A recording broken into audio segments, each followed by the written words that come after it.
You've worked with wrestlers. You've done all types of comedy. You've appeared on specials.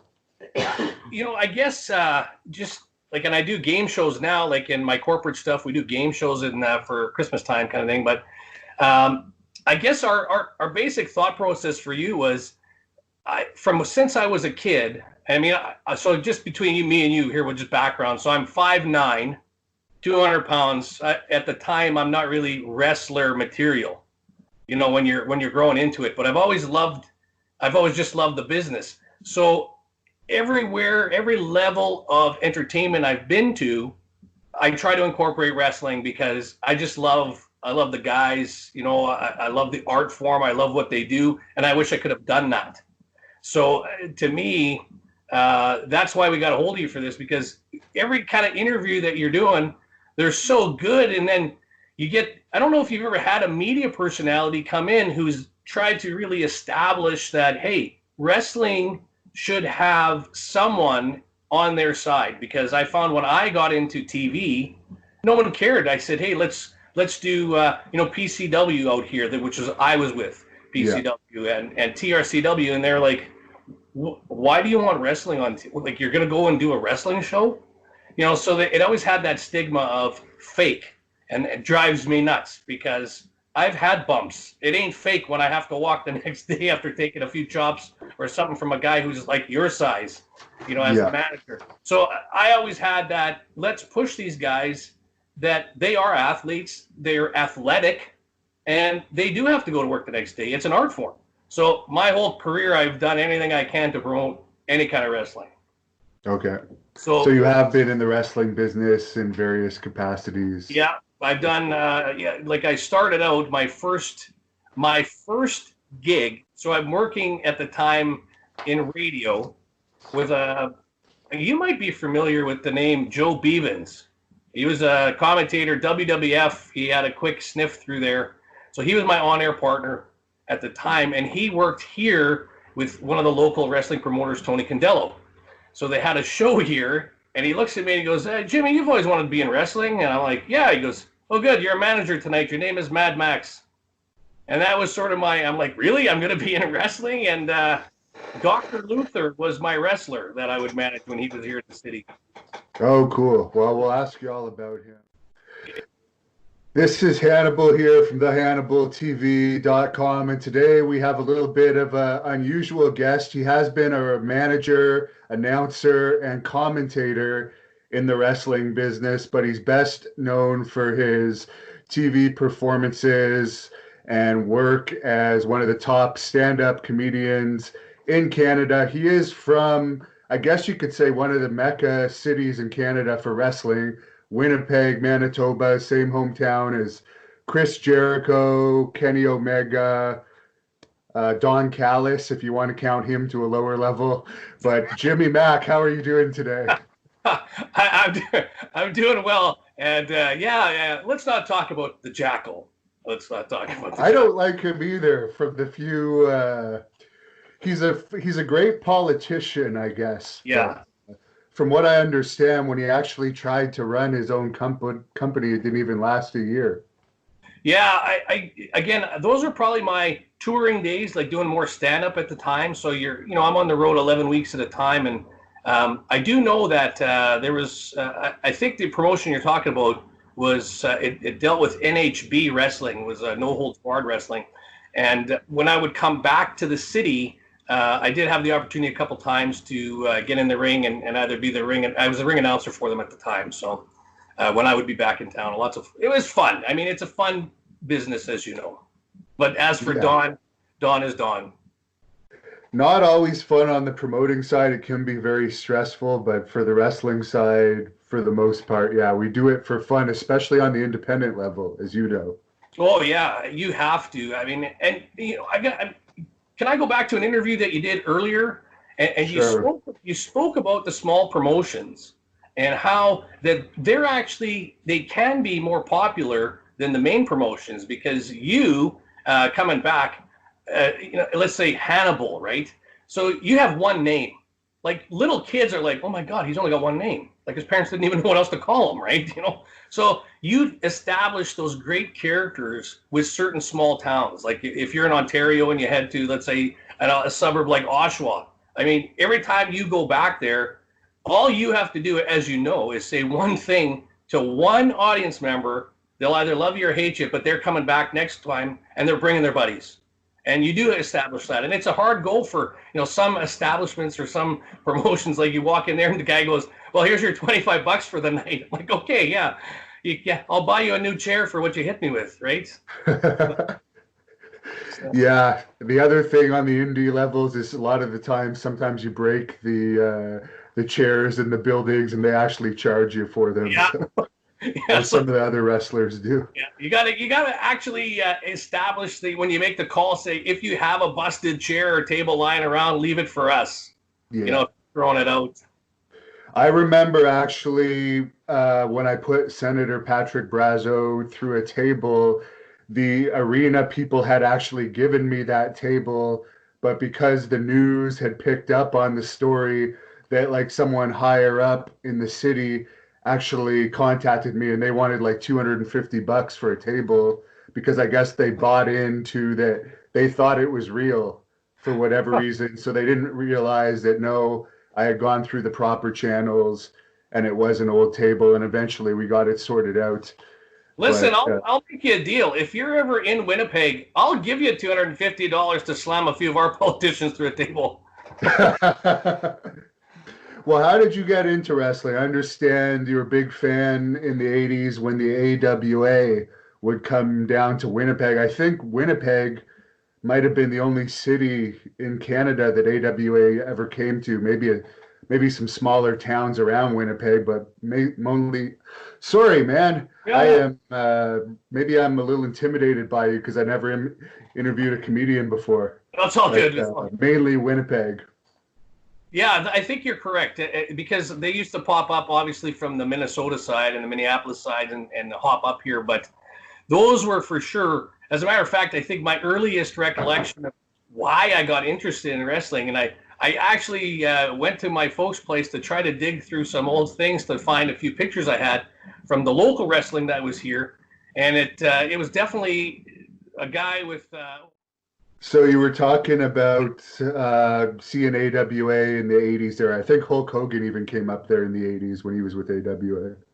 I'm going to be honest. I don't even think I remember seeing the Hulkster when he was in AWA because it was sort of, not that my family wasn't like, wealthy or whatever, but you had to pick and choose when you went, right?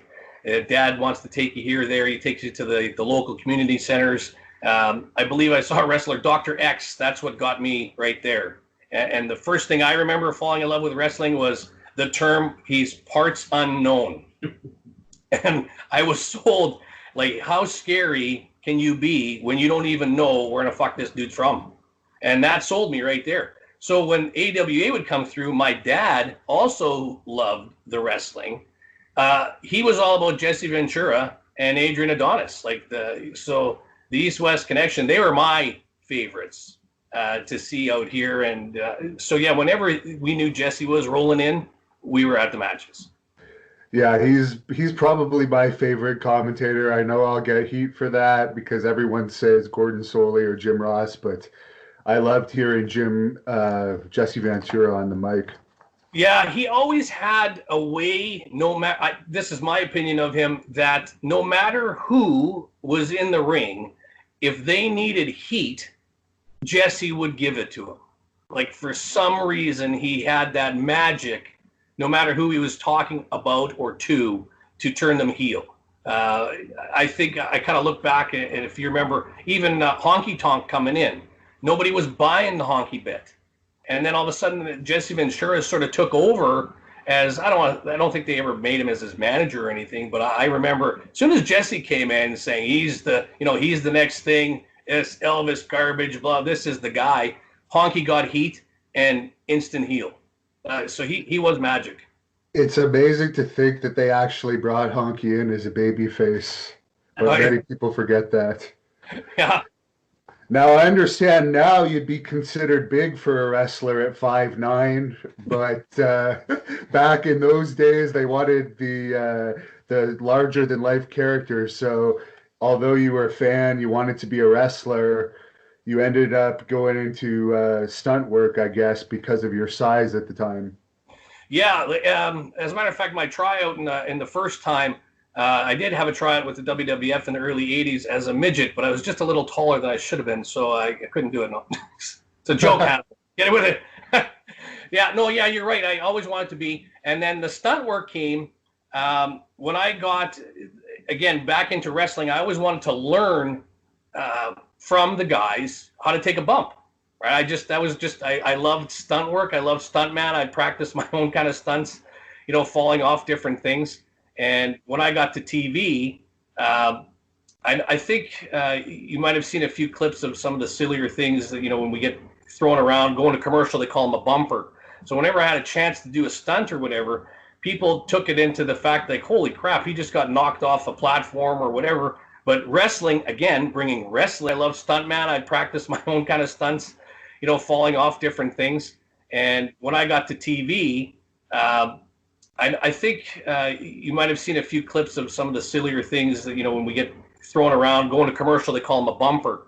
So whenever I had a chance to do a stunt or whatever, people took it into the fact like, holy crap, he just got knocked off a platform or whatever. But wrestling, again, bringing wrestling into my world and into the TV world, it was a great way to do it because of the wrestling business. Taught me how to do certain falls and not get hurt, and people loved it. It got to the point, Hannibal, that we would do when I would book a show, and just like yourself with the table, I would phone and say to people, if you have something broken, just leave it aside because I can wreck it even further. But I remember booking one show with an antique place, and I phoned them up and I said, hey, we want to do the show to, next week or whatever. And the guy said, no. And I said, well, you don't want free advertising? It's like $5,000 to free advertising for us to be there in the morning. He goes, listen, I've seen you on the show. You fucking break everything. He goes, this is an antique shop. I can't have you here. So he didn't even let us explain that it's a bit, right? That's how well we would do certain stunts. So, and whenever I had a chance in TV world to bring wrestlers in, you bet your ass that I was doing a show with the guys. And I understand at one point you got into comedy after hanging out with the Hells Angels. How is that possible? Well, yeah. So they don't seem like very funny people when I've had interactions with them at the bars over the years. Listen, they're people too. They're just like us. They got their own senses of humor. And if you can connect, again, I try to connect with everybody, right?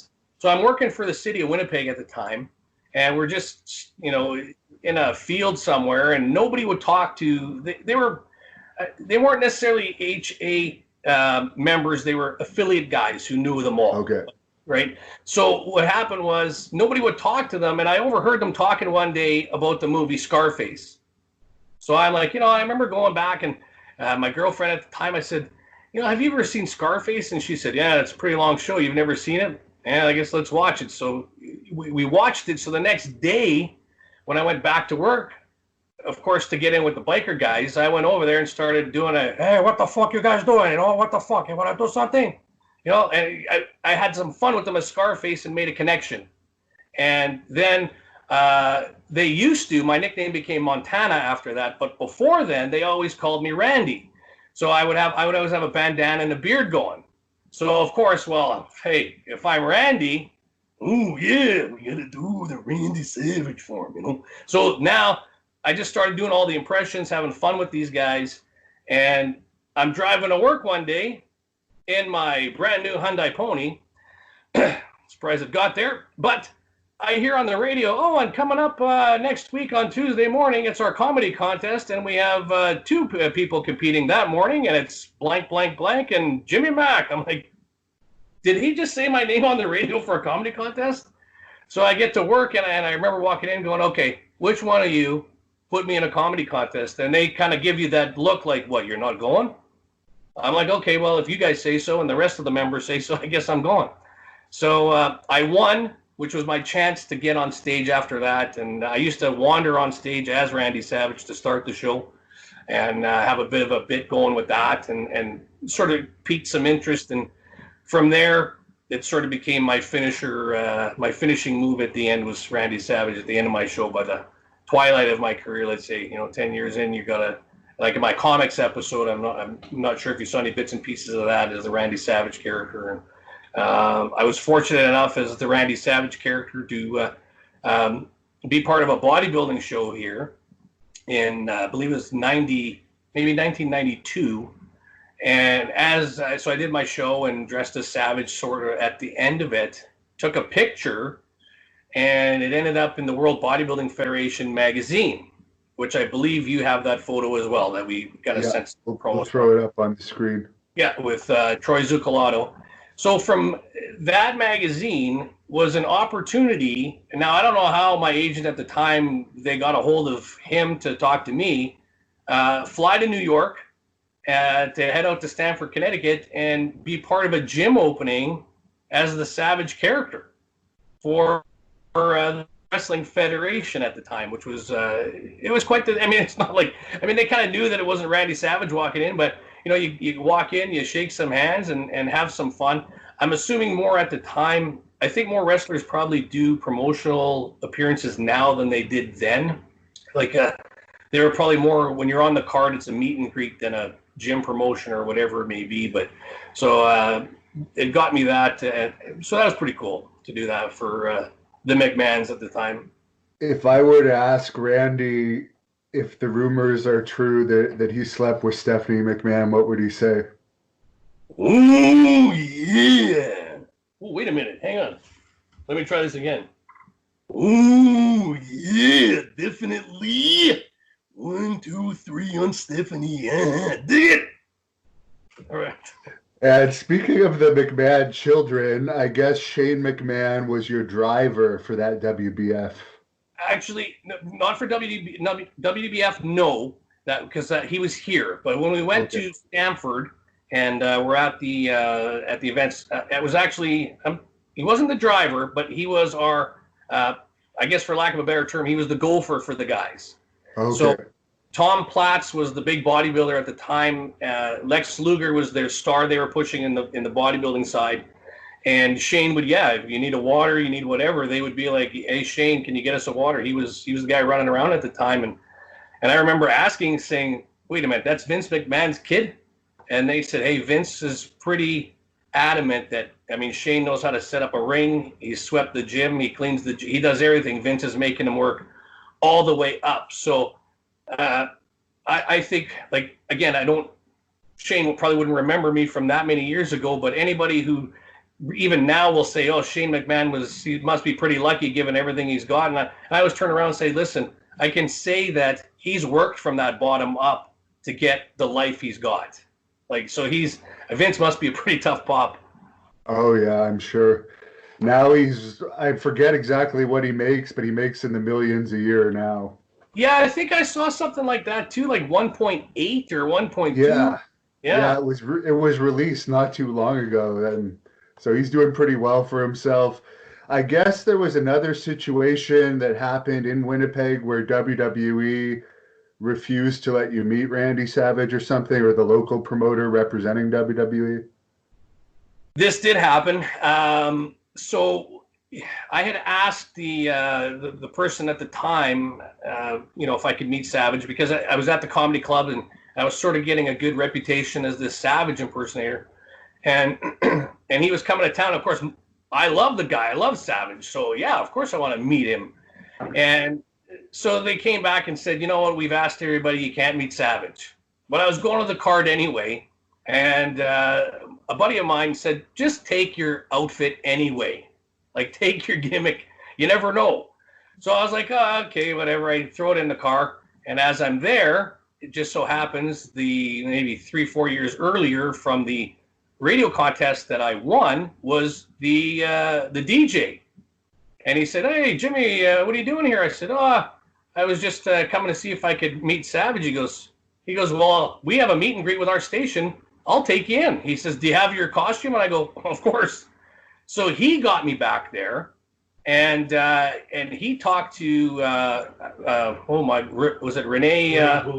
Rene Goulet, yeah, sorry, yes, that's why you're the guy that had the mushroom cut, I guess, in the old days. And he looks at me and he goes, "You do a Savage impression?" And I said, "Yeah." I said, "I got a whole costume." He goes, "You got a jacket and everything?" I said, "Sure." He says, "Well, you go get it." He goes, "Because Vince is adamant that if there's people that do a gimmick with our wrestlers, we want that good promotion and that good PR." So, yeah, he apparently there was a little bit of heat for a little while that the promoter didn't actually ask Goulet anything. When it came back, he said, "No one asked me." He said, "I would have had you here for sure." Who was the promoter? Do you remember the name? Yeah, I'll leave that out.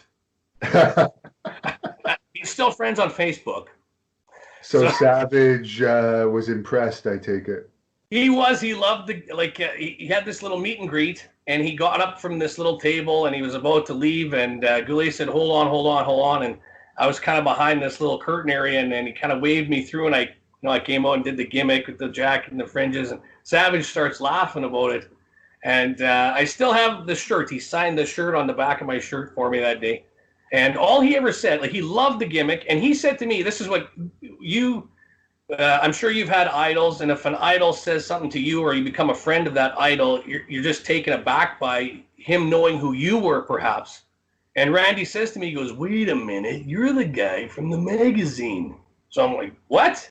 And they were reading it. He goes, "Yeah, we were reading it in the limo the other day." So he knew about the stand-up show, and all he ever said to me, and he got a little bit serious at the time. And he goes, "Just do me one favor. Never swear when you're doing us." So I'm like, to me, that's a torch passed right there. Like when you say, he established that he was the character. I don't swear in front of kids, and I'd appreciate if you didn't either. And to this day, like in any setting, if there was kids around when I was doing that impression, I mean, I'd never swear. That was just for Randy's rules, and that was it. What's your favorite line from a Macho Man promo? He's obviously one of the greatest promos of all time. Oh man, like the cream of the crop always kills me. When he had the little creamers when he did the cream of the crop. I'm just always about the "oh yeah" and the diggits. Like there's no necessarily anything that necessarily stands out to me.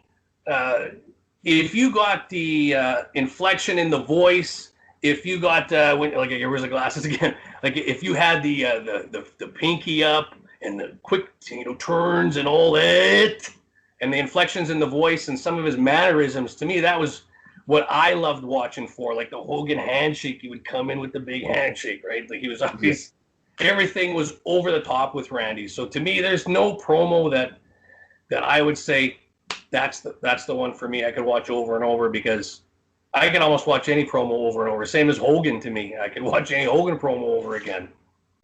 What about you? Let's hear your Hogan. Hey? Let's hear your Hogan promo. Do I get paid for this, Hayden? Fucking guy. No, I'm just kidding. You might get some more followers out of it. Oh, great. I shut my Twitter account 2 months ago. So let's see if I can get into some Hogan here. "Well, you know something, Hulkamaniacs? Everybody's sitting here watching the Hannibal TV, brother. I'm not talking just Hannibal here, the Hannibal. So what's she gonna do when the largest arms in YouTube run wild on you?" That's not bad. What about the Warrior? He's probably one of the most popular subjects on here. You know what? Fuck the Warrior. I personally, I've never. Well, if I can get Hannibal laughing, I'm doing okay. I was never a fan of the Warrior. I thought his promos sucked. I just to me, I just never got him. I never got into him. I just never enjoyed him. To me, my own personal opinion, I don't know if this is anything that would be your opinion on him. I just think they needed to push him because who else was going to take the belt from Hogan? Like, to me, we need a new baby face. If Hogan wants to go do another movie or something like that, who do we give it to? And I just think that they gave it to the Warrior. He just had that, like you said, that physique. He's got the big look. He was colorful. The kids like him. And he's a little bit larger, I think, than Savage was, right? So who do you give it to? Give it to a guy, a deranged lunatic who bangs the ropes around, I guess. I don't know. I just wasn't a fan, and his promos were dull, and they went forever for nothing. They got nowhere. No. So I guess you got into radio later on, and you were doing that because you kind of got the urge to be a WWE announcer after having a little taste of WWE. Yeah, so radio sort of became. This is all like so. Joe, who was the guy at the time, he sort of brought me in to do some secondary character work, right? So we would have Randy Savage call in or Hogan call in and have some fun on the radio show. So I became the character guy on the particular show while still establishing stand-up here in the city. So it was sort of a part-time afternoon gig that I would go to and do that. And of course, yeah, Joe had the connection from when he had a quick stint as an announcer in WWF. So yeah, he would bring me along and do the fun stuff. Of course, he would do a live promotion from the hotel where the wrestlers would be. And sort of that was my reward for being on the show, was that I'd get to meet all the wrestlers and get into that too. So, and again, you kind of hone your skills as an announcer to on air. You learn how to sell without basically anybody watching you, right? You just sell with your voice, and sort of, to me, every radio break was cutting a promo. Like, although I would do it with characters, so that's where I loved it. Like, theater of the mind, right? If you can create that theater before you get to the theater, you're going to win that game. And I guess your Al Pacino character got over there. I guess it was Manny Montoya. Yeah, Manny Montoya was actually, I might say this is a little gimmick infringement going on here, because I was way before Razor. Okay, I'm just saying. So we had Manny Montoya. Of course, how do you bring a drug lord into radio and create a fun thing with him? So Manny's character, he would play, now this is back in 90. I mean, now you can get away with almost anything you want on the radio, saying anything you want. But back then, we actually had to be creative how we got things across. So I would say, like my on-air partner would say, "Oh, Manny, you're here in the studio. What were you doing earlier today?" "Well, I was over at the post office. I was getting my shipment ready to come in." And he'd be like, hey, you can't talk about that on air. I'm like, "What? Apples? I'm from BC, Columbia." Right? So we'd play that Columbia, BC, like I'm bringing in a shipment of apples, but people knew. Like, we just had to be creative with them. And Manny actually became quite popular in the city back in the day. Like, Manny, that was his big, I'd have our morning show ask me to come and do phone-ins as Manny. So he was a walk the edge character, kind of like you're saying, the Scarface character / miniature version of Razor Ramon. And I guess from there, around that time, that's when you started working for Tony Condello. We're mostly popular in the States on this channel. For anyone that doesn't know who he is, he's a wrestling promoter, right? Yeah. In the Winnipeg area, long time, very well known around there. So I was with, Tony was, I'd sort of, if Tony needed me, I would still be part of that wrestling at the time. But Tony wasn't, there was a lot of that, like we talked about with Don's, like the No Holds Barred. Tony was still part of that. And he was always good friends with Don at the time, and I'm sure they're still all friends. But so yeah, that would be the ring announcer when they needed the ring announcer. Lenny or Dr. Luther was earlier in, like, say, 90s, 91, 92, maybe, before he went back to Japan. And now he's in AEW. I guess he got that job. He's well deserving of it, finally, after all these years, to get a U.S. wrestling contract. But he was good buddies with Jericho, and you managed him at that time. Any stories about him? Maybe a favor, hey, Animal? Does he? Yeah, I guess he does. Maybe. Yeah. Yeah. I think he owes me one, so I have to get into AEW soon. But he was, when he came in, and I mean, now he's cutting promos. But at the time, he was really that deranged lunatic, for lack of better character, I mean, like Hannibal Lecter, we rolled him out on the dolly, and I was the guy controlling him, and so yeah, I would be the guy who would, like my Mad Max character again, bringing Randy Savage to life. I had fringes on my jacket with this big like biker hat and all that stuff, but so when I guess for lack of a better term, I was like his kimchi, right? I was his handler. So I had this can of like this aerosol can or whatever, and if he got out of hand, you had to spray him to knock him out, right? And again, this is my favorite part about wrestling. If you can suspend everybody's reality for a little while and bring in the fact that for some unknown reason, I could have that same spray can here and knock Hannibal out, or pardon me, not Hannibal, Dr. Luther out, but you, Hannibal, are fine, I'm fine, the fucking guy over there is fine, and the audience is fine, but it only knocks Luther out. So to me, that's the magic of what wrestling does for people, right? Like and everybody plays that part. Oh my God, he's on the loose, so hold on, he's out. Right? Like, did it have like a potpourri smell to it? Yeah, it was just hairspray. All we did was we just put hockey tape over the hairspray. It was just a black can. We just shot him with it. So it was at the time. And I guess during that run with Luther, Adam Impact came in, who was later known as Edge. Yes. So here's a funny story on. He was always. I'm not sure. Like, if you met him and talked with him and and dealt with him, like to me. The two times that I've been around him, and we did one show at an arena and another one in just a community club, he was always a great person. Like he was always really nice. And sometimes when you have somebody green coming in, there's not a lot of patience, especially for just some jabroni coming in to be like Luther's handler. So Luther has Copeland over the ropes in the middle of the rope, and Luther yells at me, "Hit him!" And I'm like, in my head, I'm like, "Uh-oh, like I don't know how to hit." Like, so and what are you gonna do, right? I mean, the crowd's yelling, "Hit him!" Right? This little small town again, right? So sure enough, I haul off and I crack him in the face, and he says, "Hit him again!" So I whack him again.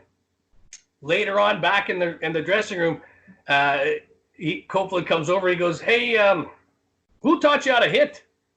And I said, "Well, nobody. I mean, and I'm now in panic, right? I think I'm gonna get a thumping here." And he turns his face and he goes, "Thanks for the handprint."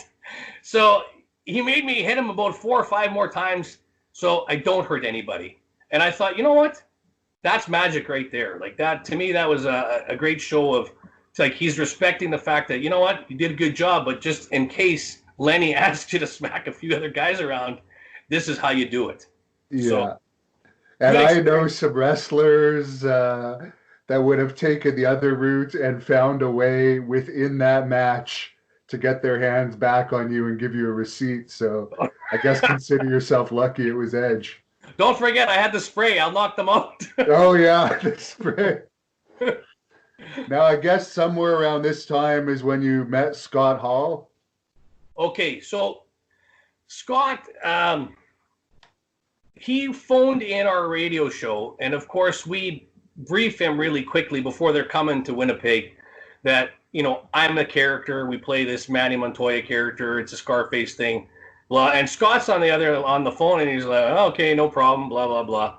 So when he finally, and he played right with it, like he was great with it, right? So when he came to Winnipeg, we're at the hotel that they're at the time. I think it was a Polo Park Inn, I think we were at. And we're doing our radio show from there. And, of course, my partner says, "Oh, well, we got Razor Ramon coming up right now. Have a seat." He always played obviously the wrestling announcer voice coming, right? As soon as the wrestlers were in, Joe turned it on too, right?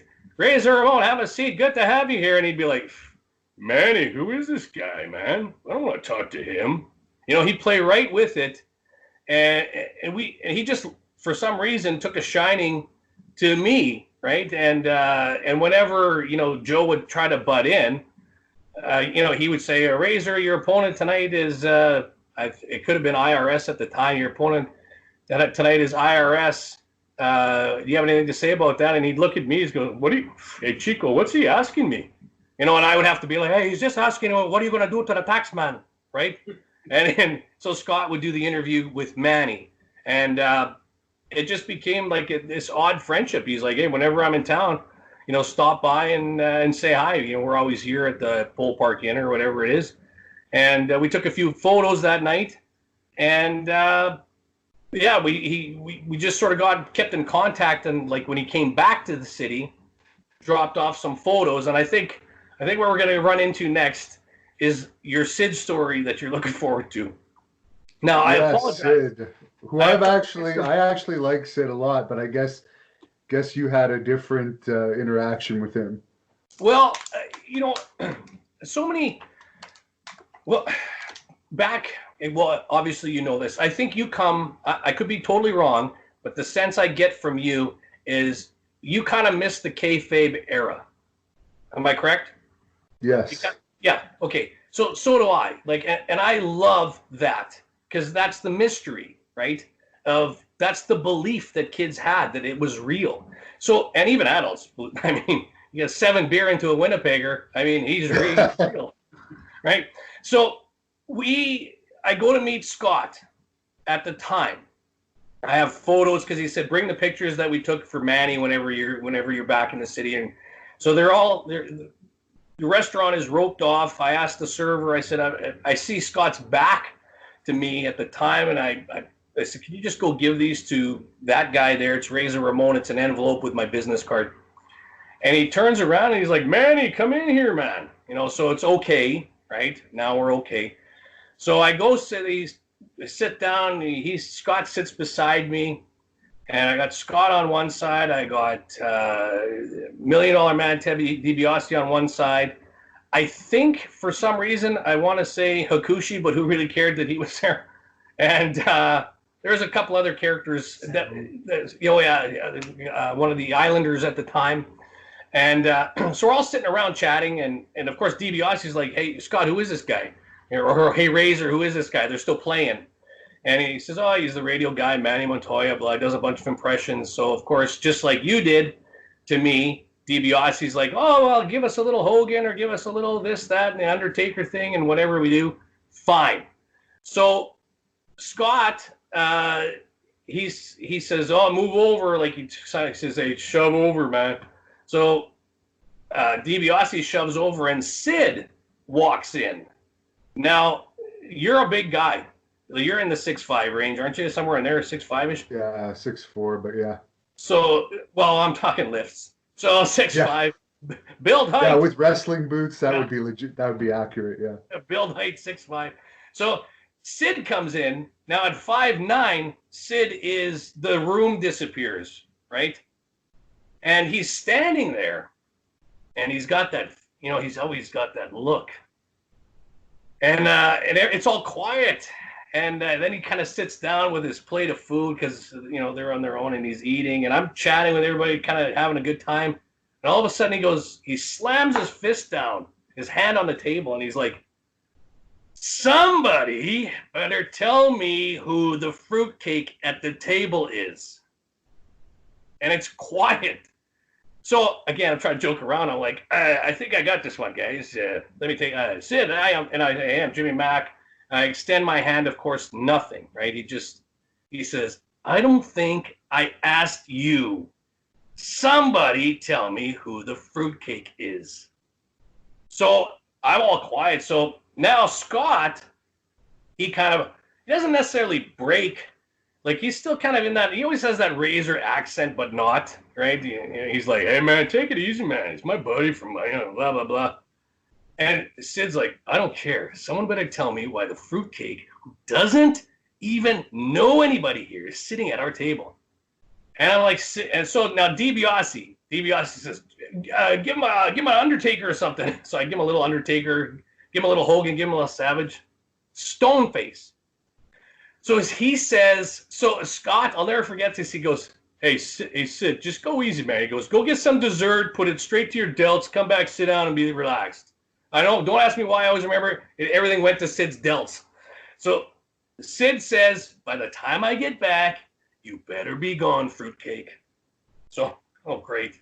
Now what? So Scott turns to me and he goes, why aren't you ripping him apart, Mr. Comedian? I'm like, are you going to back me up? He's like, no, you're on your own. I'm like, fuck, man, I ain't going to do nothing. So Sid comes back, takes one bite of his whatever dessert at the time, and he's like, that's it.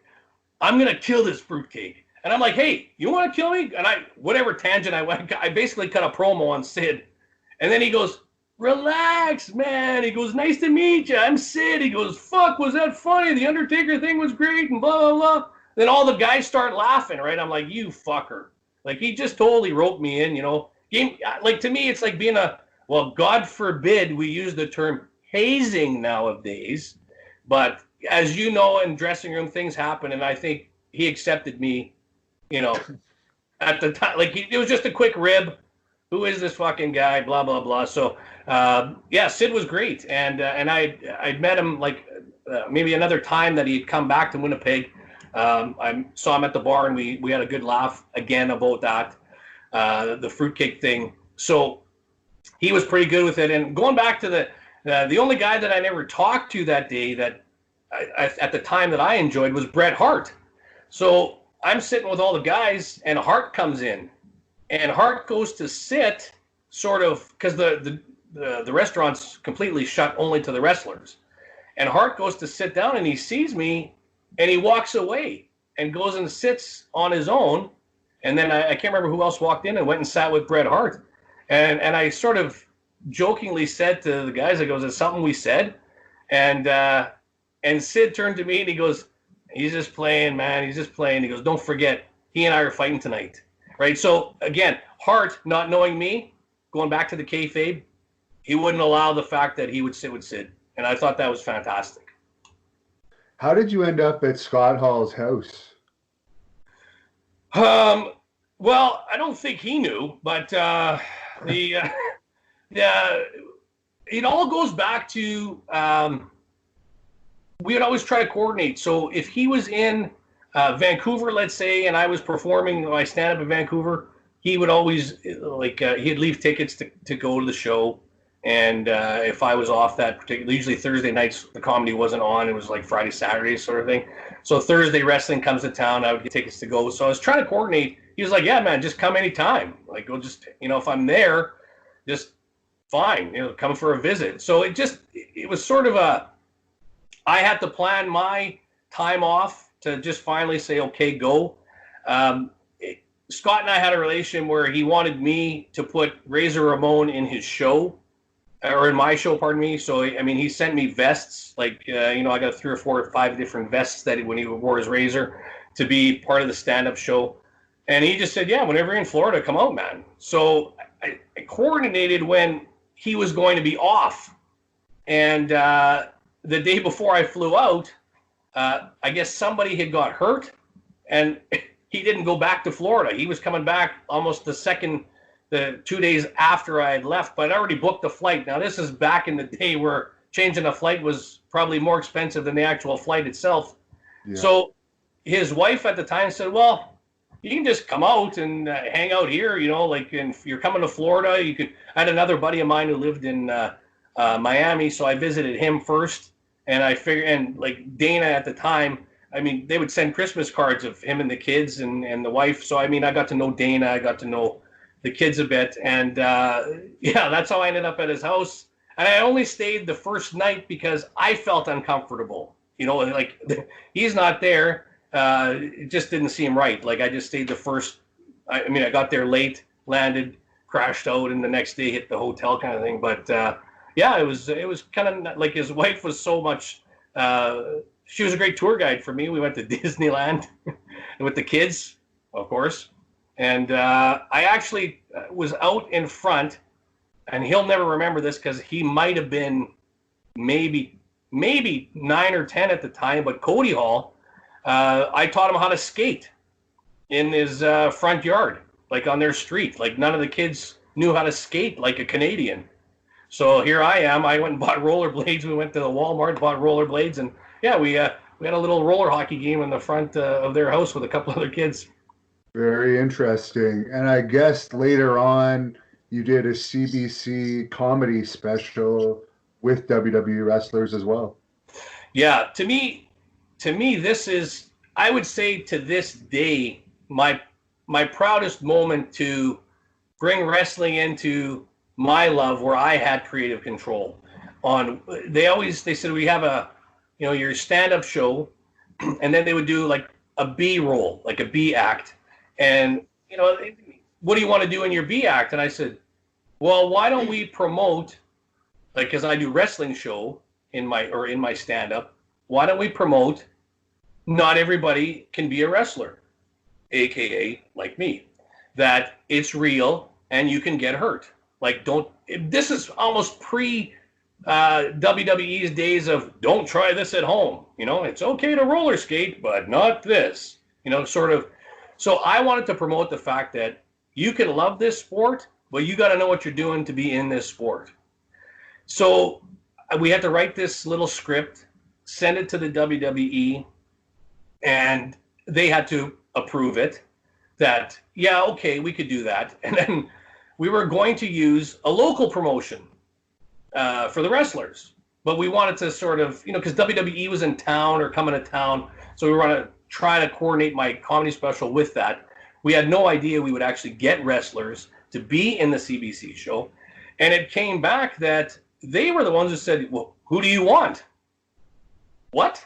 You're giving us the wrestlers to kick the shit out of me for the show? So they said, yeah, just give us a list. Here's the card. And we gave them a list, and they came back with, they liked the idea. They said, was Hakushi your top pick? Yeah, he was. I think he was the first strike on the list, but yeah, he was definitely. If we had a C roll, he was in for sure. Okay. Not the B roll. So we had. I requested Undertaker, and because I had met him years ago earlier too, and there was injuries. So that particular night, we ended up with Mankind, or Foley, who was fantastic with my shooting crew. He just hung out all night. My dad, who worked in the magazine business at the time, sent us, he sent me to this thing with like 35 different wrestling magazines for the guys. So Foley stayed and read wrestling magazines half the night. We had Paul Bearer. Because of an injury, Undertaker had to fight Stone Cold that night. So I couldn't have Taker, but Paul Bearer came in. Ahmed Johnson was a great guy. And then, because Undertaker wasn't there, we had to get somebody else on the list. Now, Hakushi wasn't available. So they have a list of whoever's left. And I said, I think I'm missing someone for my show. But anyway, I look on the list, and I see Sid. So I said, I want Sid. I need Sid, right? So this is great. My producer wanders off with a WWE person at the time, official at the time. And we're sitting there, and it's quiet, and it's just me and about 3 other producers sitting in the room. I'm already gimmicked up because every skit that went past of me was a new injury from these wrestlers. Like throughout my B-roll, I would have a neck brace. The next one, I'd have an arm sling. The next one, my leg, just to prove that you will get hurt in this business. So I'm waiting. And all of a sudden, I hear a commotion. And then it gets louder, and it's Sid coming down the hallway in the Toronto, I think it was the Air Canada Centre. He's walking underneath or where, and he's just swearing up a storm. And my other producers look at me and go, "This can't be good." And I can hear him. He's getting close. He's like, and he's with the WWF official or WWE official, and he's yelling, "I don't give a shit who this guy is. I'm gonna fucking tear him apart." He goes, "Who does this guy think he is that he can come into our business, think this is funny to promote the fact that he goes, I'm gonna hurt him. You want me to be in this? You're taking me for my stretching? I'm gonna hurt him. I don't care what you say. I don't want to do this bull." And he's screaming about it. And he walks through the dressing room door, and he stops and he looks at me, and he gives me that look, right? And I'm in the corner. I'm like, "Sid, do you remember me by chance?" And he looks at me and goes, "Oh yeah, fruitcake." And then he starts laughing. And he goes, "Why didn't you tell me it was this guy from Winnipeg?" He goes, "I know this guy from a long time ago. We had supper together." And his whole demeanor changed. And he was literally, and he said later, he goes, "I was so mad." He goes, "Some guy coming in here thinking he could be a wrestling," and he goes, "I'm so glad it's you." So, yeah, he had, again, you could almost see his joy in the bit that he does with me, because he's still laughing about it, like the fruitcake line. Right? Like, for all I know, there's like 35 different fruitcakes around the world that he's called that, but maybe that was his thing. I don't know. That's not even a good insult now. Yeah, no kidding. Hey, yeah. Oh, shit. Yeah. What do you say now? I wonder what he'd call me now. Listen, whipped cream with fruit? I don't know. I think now that he's become a big proponent of pot, and pot is legal in Canada, I think he'd be much more mellow around you, because I've noticed, he's like that. Psycho Sid anymore. He's more sedated Sid. Yeah. The match that I had with him, I remember he had smoked so much before. Like, when I was picking him up off the ground, it was a shoot. He was so, his energy was gone so much. I'm literally having to lift him up off the ground, because he's in that relaxed state. He was quite happy to just stay lying down on the canvas. But if people want to watch those, they're on YouTube, all those little segments you did. Yeah, they are up there. And I think, we actually had that. I don't even know where it is online, like if to get the entire episode at this point. But it's been played quite a few times. I got some good residuals off that. Do you have a Sid impression? No, I don't. I don't. Just in case he's around. I just try to imagine him saying fruitcake, because I can't picture it. Well, it's more that, he always had that smile going at it. "Oh, yeah, fruitcake." Almost like a Randy Savage, but "Oh, yeah, fruitcake." And he would give you that look. But he just, to me, I think people were just scared of him. Like, he didn't have to say anything. He was just an intimidating guy. Same thing with Taker. Like, you've had experience with Taker. And I think he was a good guy outside of, I think he tried to really play Undertaker everywhere he went. Oh, yeah. Right. Yeah. Oh, yeah. There was an incident with Taker. For me, it was another one of those where I'd met him and, fooled around with the Undertaker voice or whatever at the time, and joked, because it was I think he was having a bit of a rivalry with Hogan at the time. And I think I did a Hogan for him or something like that. And he just kind of stole, like, another one of those, he walked in with having a bite to eat. Yeah. I did the impression, and he just kind of stared at me and then walked away, like, whatever. So we're in the nightclub, and this might be hard to believe in a bar, but a fight broke out. So especially in Winnipeg. Yeah, we don't. Yeah, depending on the area of the city, you may see teeth, you may not. We don't know. But so we're in this bar again. So I'm fortunate enough to be there. DiBiase's there and a few other guys, and having a couple sips with the boys. And Undertaker was sitting on his own. Like, I just remember him. He just sort of sat on his own, and he had this, like, draft glass of beer. And this, I don't know what was going on. There's a little melee going on behind me. So I'm like, I'm out of here, right? I'm getting out of the way. Because last thing you need is a media personality being involved in any kind of shenanigans, right, that happen in a bar. So as I'm walking past Taker, he grabs me. Like, I'm not even paying attention to him, but all of a sudden grabs me by the throat. And he's squeezing for just a second. And he looks at me and he goes, because he's going back to the Hogan impression, and he goes, "When you speak of the Undertaker, speak slow, run fast." So, and then he goes, "That was a good impression." And that, like, again, he broke character, gave me some character, said it was funny. And then he stood up.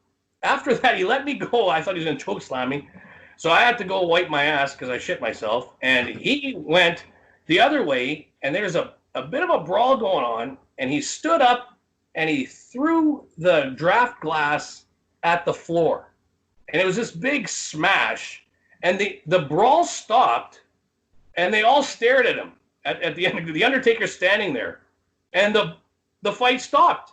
Everybody just went their way. I'm like, now that's pretty cool. Like, you know, you got a believable character when you slam a glass and stare at everybody, and they just go, "Okay, we're going home now."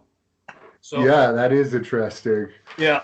Now, I understand I'm supposed to ask you about royalties related to the CBC thing with WWE. There's some story there. Oh, with the big check we get. Yeah. Oh yeah. So just in case people are wondering, so my CBC show, once in a while you got to blow your own horn. It was one of the more popular ones to resell, obviously because of the WWE characters for sure, and you know it was a fun show. So when and people think, my God, Jerry Seinfeld and all these guys, they make hundreds of thousands of dollars off their residual checks. So CBC would call and say, just so you know, we've sold your show 4 more times, so it's going to air 4 more times, you know, wherever it's going to air, and we're sending you a residual check, you know, in the mail. And I'm like, oh man, like car payment, here we come, we're getting some money. And just so people know, for 4 shows, 4 sells of a whopping show, I got $36. That's big time. I could have bought Sid some weed. Well, that was in the mid 90s, so maybe that's closer to $50 now. It could be by now, yeah. It's kind I of understand that being a comedian, it's very similar actually to being an independent wrestler. Like, you're not making a lot, you're traveling around, you're dealing with a lot of idiot fans. Oh yeah, yeah. And promoters will try and screw you. Well, that's true. It's you do, especially before you get into. So like I worked for Yuck Yucks. Once I established that, you know, you're but as a touring comic, as an independent, like you're saying, it's you're working for, you know, like just for example, you could call me and say, hey, you know what, I'm setting up, you know, one of our shows here, and we need a Hogan impersonator for the intermission for the kids. Can you come on out and you know, I'll give you $100 for coming out for the night. And you're thinking, oh, hey, yeah, it's a great deal, $100. Meanwhile, you pocket 900, right? So that's how the independent circuit sort of can work. And you're right. You're just bar to bar to bar to bar. You never know what's going to happen most of the times. And to work into the clubs. But once you get to the Yuck Yuck side of things, or there, you know, any other company that you may work for, the bookings are pretty much all set, right? So there may be 2 or 3 levels of what you might get paid depending on the venues, but at least you know you're getting a payday once you're set with an organization like a Yuck Yucks, or in the States wherever you want to go. The Improv used to have circuits. You know, those are good. The comedy clubs in Minneapolis used to have a couple different venues that they used to bring their guys in. So once you sort of get established out of the independent zone, you're doing okay. The worst bouncing job I ever had was at a Yuck Yucks. No way. Because I noticed that I'm sure you don't have this problem, but a lot of comedians, they'll like make fun of people, but the moment people start to heckle them back, they'll want them thrown out. And there's nothing more that I hated than when a comedian riled someone up and then they want the guy thrown out because they can't take it back. Yeah. The sad part about that is that, so for some unknown reason, people think it's acceptable to yell at the comic, but it's not acceptable for me to beat your ass down verbally, right? And if they do in a way that, like we always have, as a stand-up comic, you have a certain, in your head, you know, like if I'm talking, let's say you're at the show, like in my head, I'm looking at this guy sitting in a chair. He's 6'5". He could probably twist my head off like a child cap on a pill bottle. I'm probably not going to rile him up, but I'm going to include you in my show where I insult you, but you don't get it yet, right? You're not going to know like it, that. But there are times where, yeah, you have to verbally give someone a good smack around, but they don't understand when the game's over, right? It's kind of like, I didn't get paid here to come have a verbal ping pong match with heckler A. they're not helping the show. They think they're being a part. Like, people will come up to you after the show and go, "Oh boy, wasn't that fun when I started talking to you for that half an hour?" Oh yeah, you're a fucking riot, buddy. Right? Like, no, you're not helping the show. As a matter of fact, the guy who paid me to be here tonight is probably more pissed at you than I am, because he didn't get the show he paid for. You know, he got 30 minutes of me ripping you a new asshole. Like, so there's a little, like, I've had shows in bars where I'll go to the bouncer beforehand, and I'd come up to you and say, "Hey, Hannibal, do me a favor, man. If someone gets really nutty, I'll just nod at you. But, you know, and that's sort of yours, and I'll buy you a beer." Like, I'm one of those kind of guys. Like, just make a deal with the guy. Say, "Hey, listen, someone's getting stupid. You'll know if I sort of look at you like, get on him." Because it's fun for 2 or 3 times, and then these guys that like maybe want the guy thrown out, like, a comic knows he's starting to take away from the show that everyone else paid to see. So you have to really, that would be your only. I understand what you're saying. Like, you made this guy just got pissy that he's having a verbal match, but now the comic starts thinking of everybody else. That's sort of how I could rationalize that. What club was that by chance?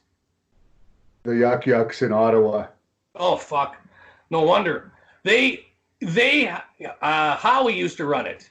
Howie Wagman, and Howie was fantastic. Like, Howie ran a great ship, and I think you may be getting that. I don't know who the comic might have been, but Howie always he didn't like to me that controversy in his club. He'd rather you just do your show and do your thing. So. You never know. Like, that could have been a Howie There thing. were some legitimate times. I'm not saying every time. Yeah. And some comedians have thinner skin than others. Yeah. But yeah, he had a horrible manager in charge. I ended up eventually quitting. That also had to do with it. But I opened for some wrestlers while I worked there too. Nice. So I got a little taste of it. Not many people. Like, I'm not a comedian by any stretch. But I got a taste of it. And I understand. I respect you guys for what you do. It's tough. Like, you think, and I can't imagine. See, this is an interesting thing. That I think the times that we're in right now with what, WWE and AEW and any wrestling like that right now that's been on a mainstream, big audience, superstars, if you forgot where your grassroots were from, you've just learned what it's like to be back on the indie circuit by not performing to anybody. So, I'm not saying that any new age wrestlers have these attitudes where they think they should be in front of an audience, but maybe this has given them a good light to really be thankful for what they have out there.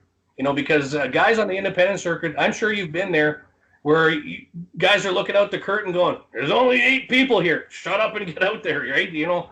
That's why I stopped doing independents other than Great North Wrestling, where I have control over it, because there's nothing more depressing than that. Yeah, it's tough. Like, it's hard to work in front of 8 people. And mind you, I always say that a band has it pretty easy because you could kind of, if you got 10 people in the audience, you just kind of strum along, talk to yourselves, have fun, and have a fun session. And then you have... because a song is 3.5 minutes, so no matter what your set is, 20 minutes, it's still your songs. And then you have like wrestling, where if let's say there's 20 people in the audience, you can still go out there and put on a great match for them, right? You may not get the pops you're looking for, but it's still a match. 20 minutes is still 20 minutes of work, no matter what. But as a stand-up comic, if you've been on stage, 5 minutes is not 5 minutes like we're experiencing here. Like, you get 20 people in the audience, just think, it's pretty easy to make 200 people laugh, but try to find, because laughter is contagious, right? So if you make 15 people laugh, you're probably going to get 25 of them laughing. Yeah. But it doesn't sound like that when you've got an audience of 10 or 20 in a small bar and only 3 are laughing, right? So it's a tough... At least you have the ability to get drunk. Absolutely. Yeah. And the more I drink, the more people are. It looks like there's more of them out there. So it's all good. Exactly. Whereas in wrestling, it happens from time to time on the indie scene, but generally it's frowned upon. Well, listen, you got to keep in touch and let me know, and I'll come out wearing my Hollywood Hogan outfit next time. Yeah. But I remember actually one of my best matches ever was in front of 25 people. The Hockey Talk Man was on that card. Oh, And we knew it was going to be a bad crowd. And I just remember Hockey Talk Man saying, send someone out to get a case of beer. And like we ended up having a great event, but we were all fairly buzzed for our performances. But getting back to wrestling here, you worked with Jimmy Hart back in the Premier Championship Wrestling days. I didn't. No? With Jimmy Hart? No, Yeah. no. Jimmy Hart was no. He did come here, but the two times that Jimmy Hart was here, I was gone already from them. So I'd met Jimmy a couple times if they had like a World of Wheels promotion or something like that going on when I did the TV shows. But working with Jimmy never happened for that. But Okay. I've heard nothing but good about Jimmy Hart. Yeah, I know he doesn't do shoot interviews because he likes to stay away from controversy, but I've met him a couple of times. Yeah. He's still making WWE appearances. I think they used him a couple of times last year. Yeah. Well, I know he does a ton with Hogan's Beach Shop and Hogan's. So he's always doing appearances and signings over there too. So I love seeing him.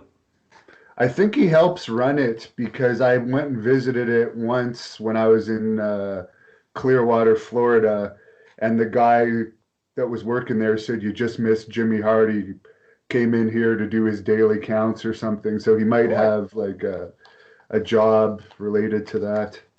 Well, if they're good buddies, I'm sure Hogan's taking care of them.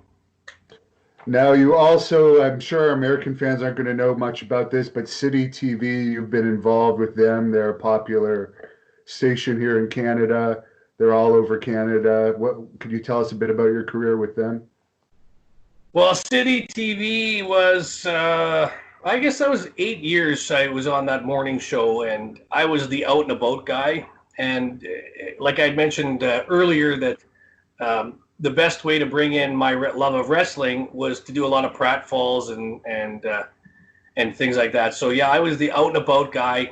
Like if you had your wrestling promotion, for example, out here, I would say, hey, listen, Hannibal, why don't you set up the ring in the morning, and you got a show coming up for charity this weekend. Let's do a show, and of course you would kick the shit out of me throughout the show, which I'm sure you'd like, but. And the audience loved it. So I was the guy promoting anything happening in the city. I was doing the best I can to local businesses or anything charity side of things. That would be what I would do. And I was fortunate enough to, speaking of honky tonk, we're talking about a honky tonk. I had this, for my partner, my on-air partner, he never understood wrestling. He just, one of those people that just, you people that don't understand wrestling, he just didn't get it. So if Honky was coming to town, and this happened on one occasion, so I would do shows from arts and crafts to World of Wheels to learning how to fly a plane. And this particular morning that Honky Tonk was in the city for one of the local shows, I was at a nail salon, and I said, one of the producers says, listen, we can't have the in-studio host interview Honky Tonk. It's not going to work. Like, he doesn't get it. So I said, okay, bring him to the nail salon. And so you got to be creative quickly when that happens, because a wrestler walks, it's like a joke. So a wrestler walks into a nail salon, and like Honky walks in and he kind of looks around like, what am I doing here? This isn't the studio. So I told him, I said, listen, I worked in wrestling. I worked here locally. This is what we're doing here, whatever we were doing for the nail salon at the time. So I said, I have an idea. I said, in the back, like sort of in this back room area, they have, don't ask me why they had it there. They had like a workout machine, like one of those old workout machines. I said, why don't I just accidentally open the door and you're working out at the nail salon. This is your own private gym. This is the only one that could get you. You know, and you got to be, and you know what? Wrestlers love off the cuff. They love it. So Honky was like, all right, no problem, whatever, blah, blah, blah. So sure enough, I'm on air, and I'm like, well, let's see what's in this room where we're touring the nail salon, and I open the door, and he's working out, and he goes, handsome Jimmy, what? And he goes right into character, and I'm like, Honky, what are you doing here? He goes, well, he says, I kind of broke a nail the other day, and I came in, and, you know, he just went off on whatever it was. And whenever he came back to the city, he would always ask for me to come and hang out. I actually went to Brandon to do a show with him when Brandon's 2 hours away from Winnipeg, sorry. But he made me come out there to be part of his manager, his entourage, just because he loved working with me so much and having fun with it. So he must have liked you if you got him to work out, because that's the first I've heard of him ever doing any type of exercise. Well, I didn't say he got to 10. I just said I walked in and he was doing 1 or 2. And Chris Jericho, I guess you interviewed him on that station as well. Yeah, Chris, I was fortunate to have an entire morning with Chris, of course, from Winnipeg, in case anyone's just tuning in here and they're not realizing why I'm interviewing him. But he's from Winnipeg, and he has a favorite restaurant out here, or he did, and they made a pizza, in his name kind of thing. So then again, we did a show. Now, how do you bring a wrestler to do a show an entire 2.5 hours in the morning at a pizza place? Well, we make fucking pizza. That's what we do. So, but of course, Jericho, he's a master already at promos and doing and off the cuff. So we I don't know what we did that. We obviously made his pizza.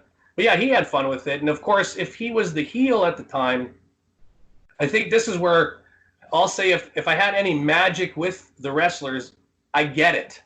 I understand character.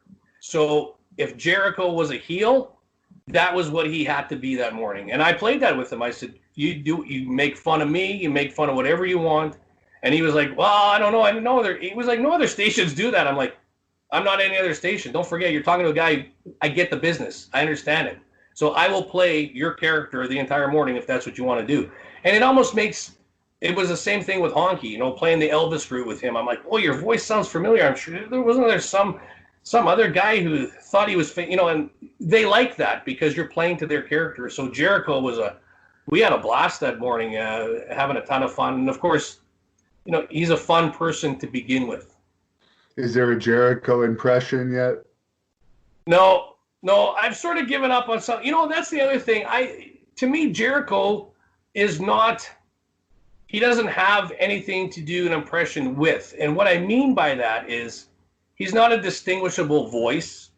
I don't necessarily, have any kind of look to a Jericho.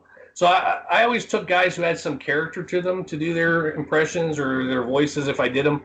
But I think that's missing in wrestling today. Speaking of that, is character. Oh yeah, that's the main thing. One of the main things that is missing from wrestling.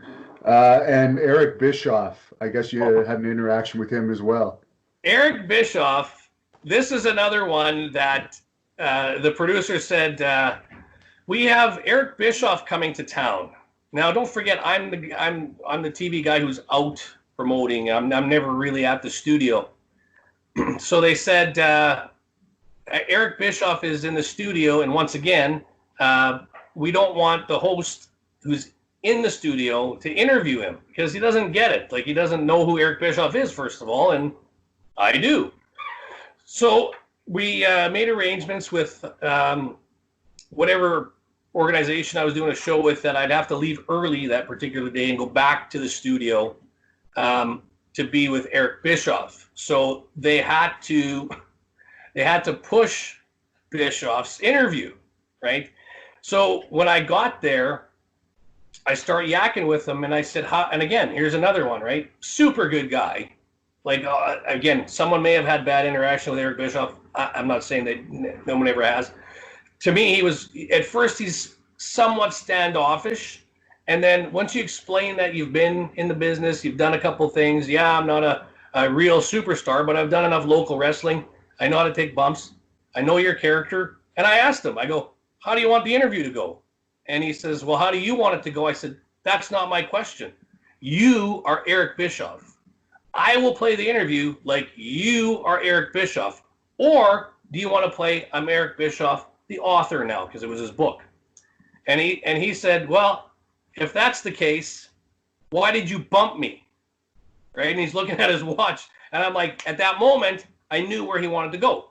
So again, we do these little bumpers and that was the big thing. So he was on camera looking at his watch, pointing at his watch, how dare you make Eric Bischoff wait? So before we got to the interview, anyone who didn't know who Eric Bischoff was, seeing that 10-second clip, knew he was an asshole.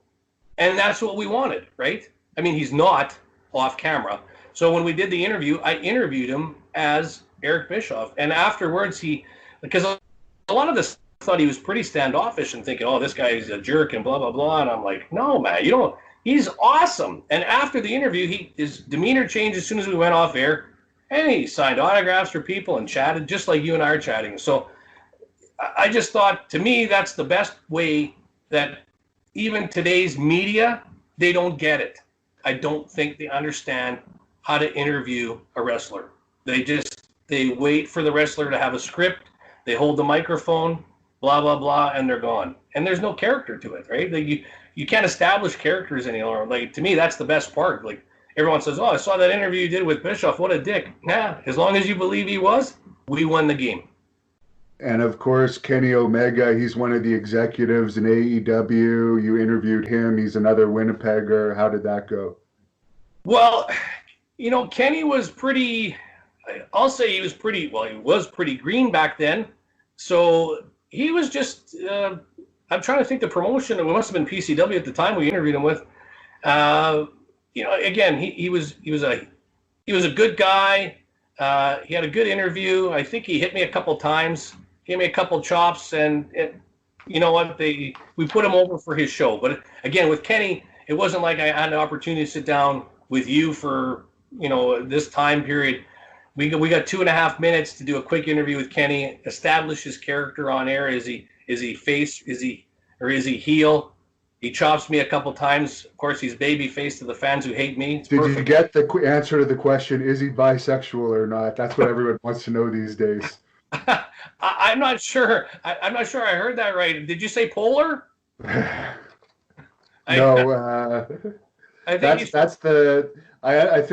think he's come out about it, but I've had a lot of fans ask me to get to the bottom of that. That's going to be an interview for you.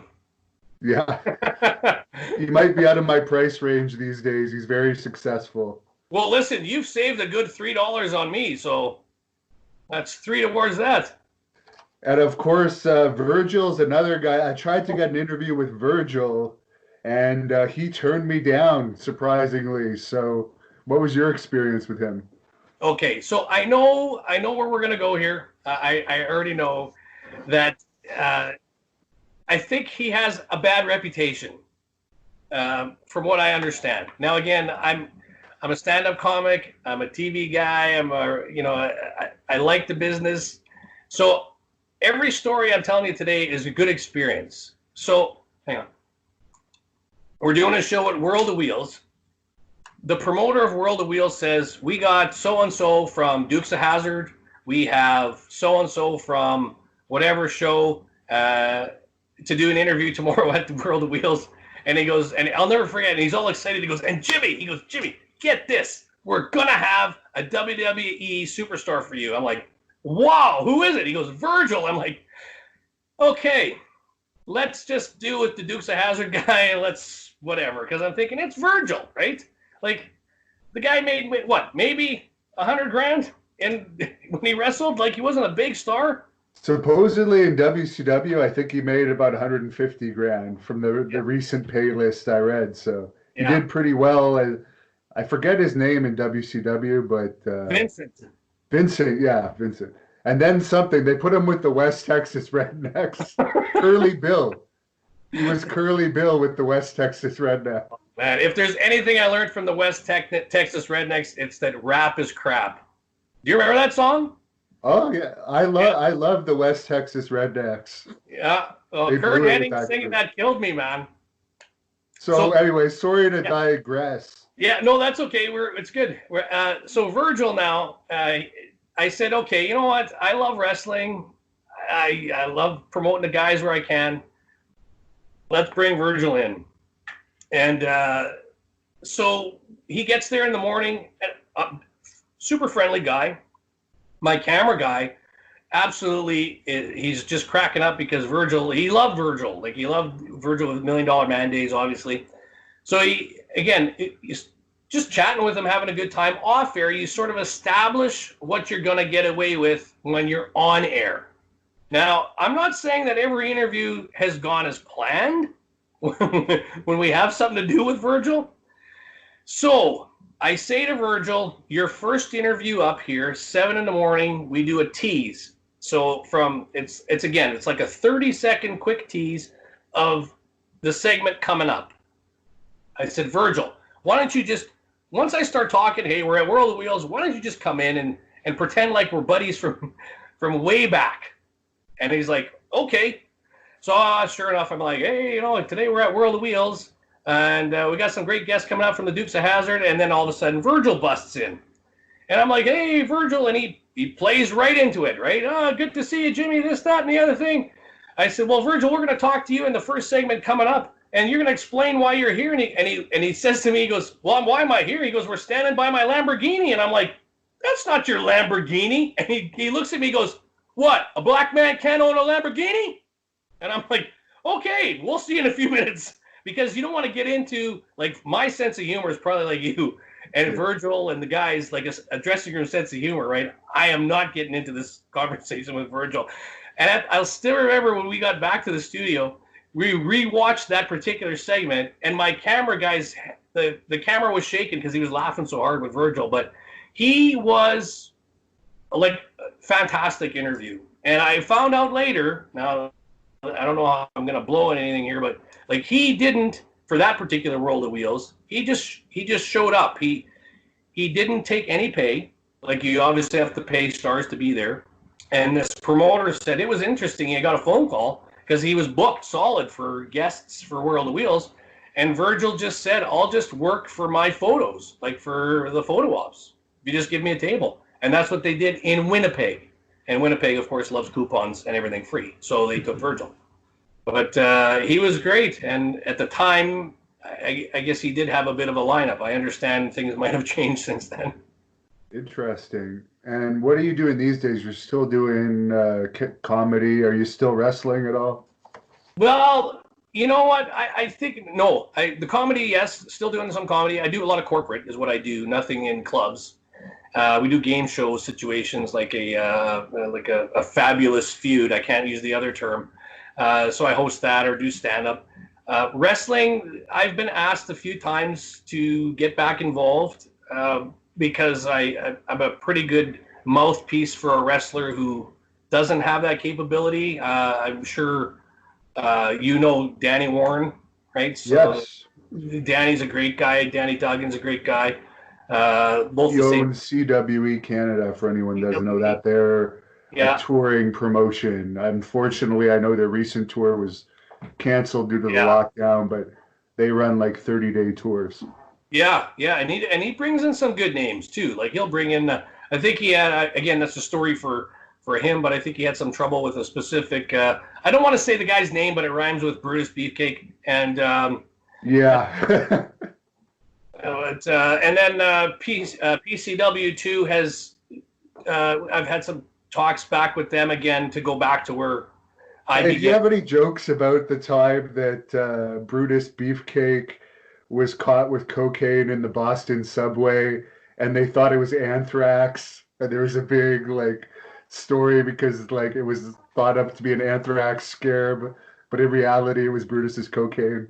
I honestly, I'll tell you what. Like I said, I think we were off camera by then. But I was on the treadmill today and I was watching that episode where you talked about that. That's the first time I'd heard about it. Oh, okay. Yeah. And it's funny you're bringing that up because I just heard you on your latest episode that you were about the cocaine incident. I like Brutus that he would probably fit in well in Winnipeg because he still wears the big pirate earring. And it Yeah, seems like that would be its style there. if he's going and like Transcona, like if he's going anywhere in Transcona, that's the place. Actually, in Winnipeg, if you go to Transcona, they like the bars out there. I know they had bouncers and everything, but that was the first time.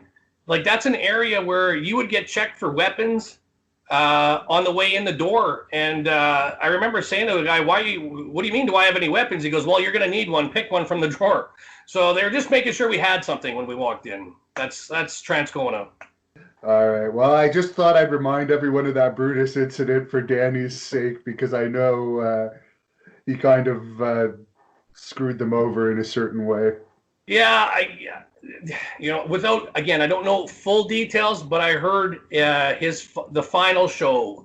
Like I guess he had toured the smaller venues perhaps, and then when it got to, I think it was Thunder Bay was their final destination. Where I mean they sold big tickets in Thunder Bay, and that's where Brutus decided to pull the pin for whatever reason. Again, that's between management and the talent, but I thought that was quite disappointing too, because you hate hearing that, right? Like you're an independent worker and you've just gone through 16 little rinky-dink towns and you're looking forward to the big payday crowd and your star is not coming.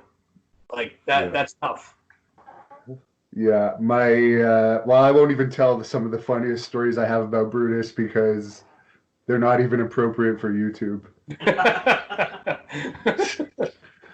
So I understand you think you might be good as a writer in the professional wrestling domain in the future. I think that if I was to help an organization write, I would really bring what you and I like the best back to it, and that is massive character, not character development, but character. You can be a character, but without your character, you're lost. Like there's so many things that I like, guys that I look at, like if I was like Mean Gene days, right? You gotta know that Mean Gene, without Mean Gene, some of these wrestlers would never have been sold because he was that good at making them that, right? And I think now wait, I'm going to give away a job I might have, but I think if you have the capability as an announcer, you should study some of the old tapes, if they still have tape, and go, holy crap, like we have concentrated so heavy on promos, right? We've lost promoting the character of that. So even today, like I understand you want the pretty face as your interviewer because for some reason they think that, yeah, we all want to look at the girl. And honestly, if you're a wrestling fan, you probably don't care about the interviewer.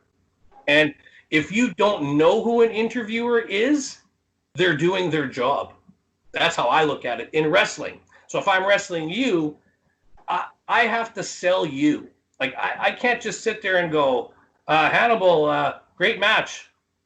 Like what the fuck is that? Like bring something into it, right?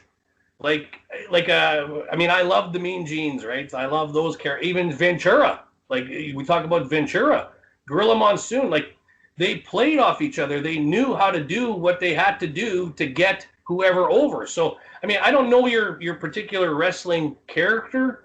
If you're a heel, if you're a face, maybe at the time, I would come in and say, oh, well, Hannibal, quite the match, but did you have to bite him?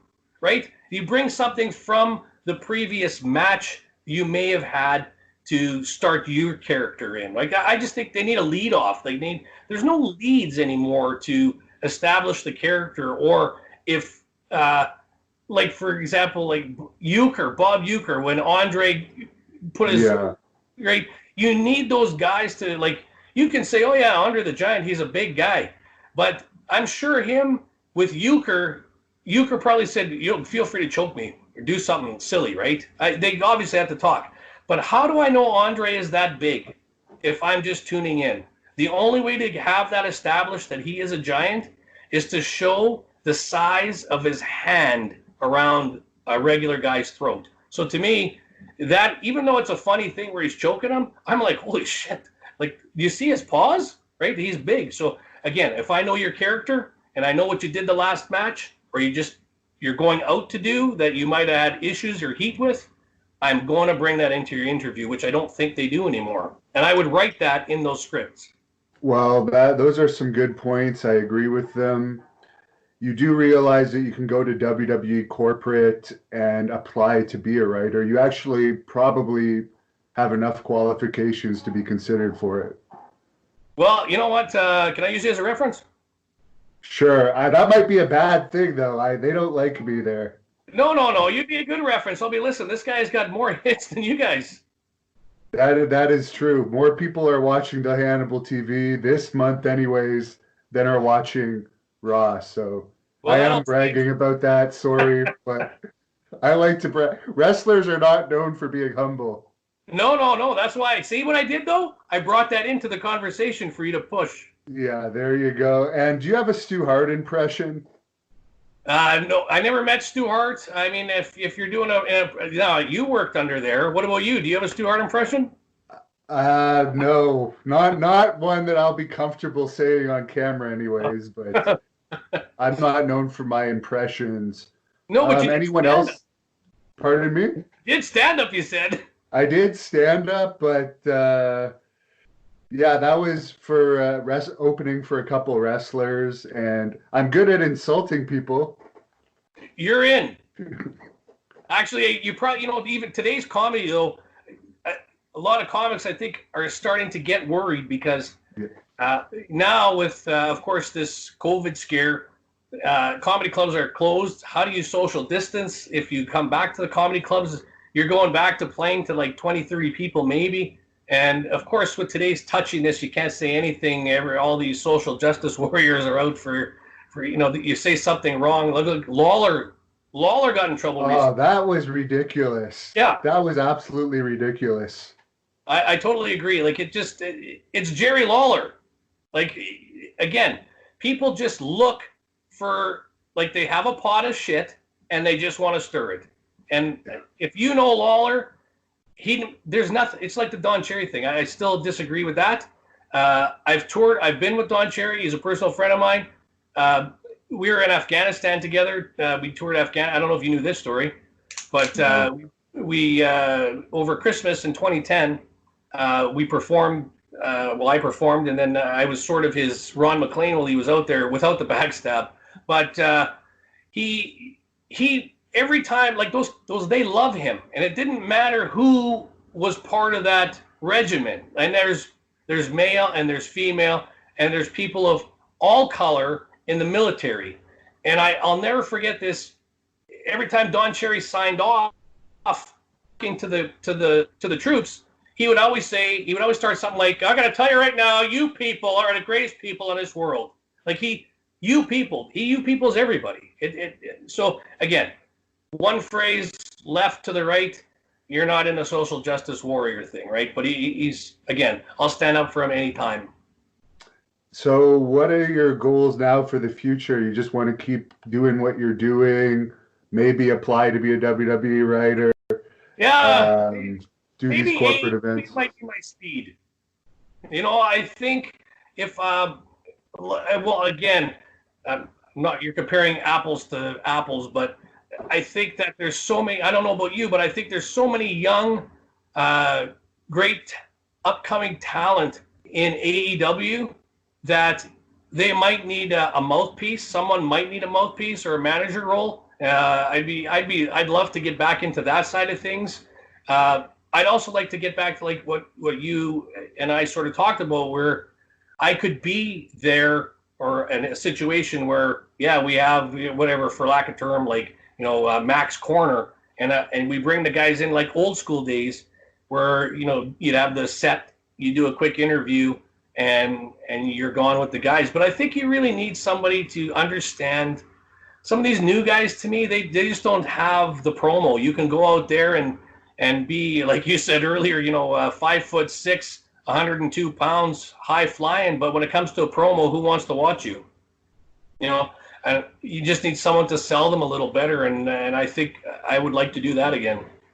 Well, I did hear that Tony Khan had said before all this lockdown stuff happened that Winnipeg and Toronto and BC were on their list originally for 2020 tapings, but obviously that's all going to be delayed now. Maybe in 2021, if they come to town, you can make your way backstage somehow and pitch some of the executives. You know what's interesting is you talked about them doing shows here. The minute that came out, the minute that rumbling came out, we had, all of a sudden, we had, Raw's coming to Winnipeg in February now. So I think somewhere, again, sneaky business, right? WWE got wind, and all of a sudden we had a Raw taping. So they're almost trying to say if we don't stick to going to Winnipeg, AEW is going to steal it. And I think that's, like, you know that as well as I do. Toronto gets some big cards, and I understand Winnipeg's kind of in that weird spot where it's not an easy travel destination, so you might not want to bring a Raw or a SmackDown all the time. But wrestling, as you mentioned, Winnipeg supports wrestling 1,000%. Oh, yeah. And with Jericho involved, it's a guaranteed sellout. You're right. And Omega, for sure. Yeah. For the first time anyways, it's going to be sold out. Yeah, absolutely.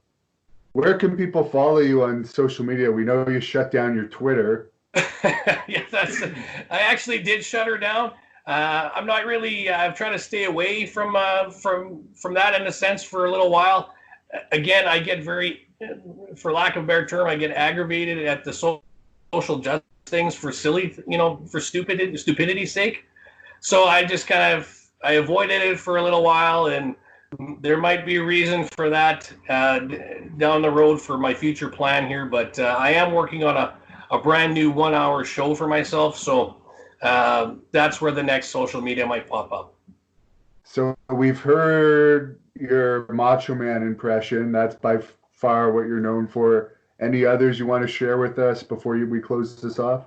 That's it. I'm just happy being Jimmy Mack, saying thank you to the Hannibal TV for having me on. Well, you've got to develop a Lanny Poffo one if you're going to do a Macho Man. You know what? I'll tell you what. If you guarantee me another interview down the road and we'll just talk some wrestling, then what can we do and what can we write for these new guys or what we think is going to happen? I will come on with a genius outfit. Oh, that would be cool. I actually have a good Lanny Poffo one, but I'm only going to tease people that I have it. Okay. I could do Lanny Poffo pretty well, but I already have enough heat with him. I don't want to stir the pot starting to do impressions of him. Although I can't obviously do an impression of the thing he's most known for. Oh, yeah. I'm not that flexible. Listen, right now you're on YouTube. All you gotta do is just nod your head further. How would we know? Good point. And to close this off, if Macho Man was going to have a match with Hannibal, what would he tell me? He would probably say something like, "Well, listen here, Hannibal. I'm coming at you, yeah. A long time ago, we had something called the Mega Powers, yeah. I'm going to reunite the powers. I'm going to take you down. 1, 2, 3. Dig it!"